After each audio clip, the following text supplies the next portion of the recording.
কেমন সূর্যাস্তের সময় শহীদ মিনারের ওই উন্মুক্ত প্রান্তে দাঁড়িয়ে আমরা বাংলাদেশের ছাত্র জনতা একসাথে ঐক্যবদ্ধভাবে হাত উঁচু করে রায় দিয়েছিলাম।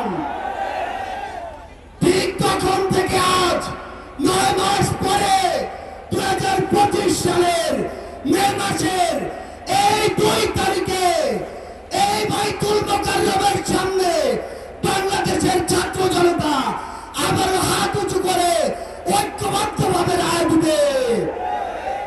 আমরা সেদিন এক হাত তুলে এক আঙুল তুলে এক দফা ঘোষণা করেছিলাম। আজকে আমরা এখানে ঐক্যবদ্ধ মুষ্টিবদ্ধ হাত উঁচু করব। আমরা সবাই মুষ্টিবদ্ধ হাত উঁচু করব। এই আওয়ামী লীগ পিলখানা হত্যাকাণ্ড ঘটিয়েছে কিনা, এই আওয়ামী লীগ শাপলা হত্যাকাণ্ড ঘটিয়েছে কিনা, এই আওয়ামী লীগ চুরাই গণহত্যা ঘটিয়েছে কিনা, এই আওয়ামী লীগ ১,৫০০-এর অধিক ভাইকে শহীদ করেছে কিনা, তাহলে এই আওয়ামী লীগ খুনিদের দল কিনা? খুনিরা কি এই বাংলাদেশে রাজনীতি করতে পারবে? সন্ত্রাসীরা কি এই বাংলাদেশে রাজনীতি করতে পারবে? আমরা এই বাংলাদেশে খুনি সন্ত্রাসী আওয়ামী লীগের নিষিদ্ধ চাই কিনা? আমরা খুনি হাসিনার ফাঁসি চাই কিনা? সবাই একসাথে আজকে বাইতুল মোকাররমের এখানে স্লোগান দিতে হবে,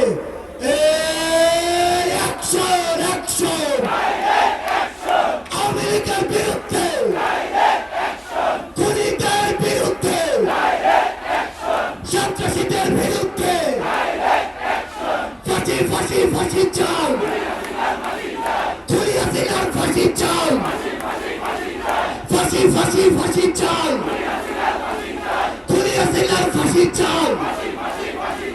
অ্যাকশন অ্যাকশন এনসিপির অ্যাকশন, এনসিপির অ্যাকশন, ছাত্র জনতার অ্যাকশন। এই সবাই একসাথে বলতে হবে, ইনকিলাব ইনকিলাব, ইনকিলাব ইনকিলাব, দিল্লি না ঢাকা, দিল্লি না ঢাকা, ক্ষমতা না জনতা, আপোষ না সংগ্রাম, দালালি না রাজপথ, দিয়েছি তো রক্ত, আরো দেব রক্ত, রক্তের বন্যায় ভেসে যাবে অন্যায়, আবু সাইদ মুক্ত, শেষ হয়নি যুদ্ধ, সাইদ ওয়াসিম মুক্ত, শেষ হয়নি যুদ্ধ। আমাদের যুদ্ধ এখনো শেষ হয়নি। আমাদের এই লড়াই, এই যুদ্ধ ততদিন চলবে যতদিন না এই বাংলাদেশের মাটি থেকে খুনি সন্ত্রাসী আওয়ামী লীগ নিশ্চিহ্ন না হচ্ছে। ইনকিলাব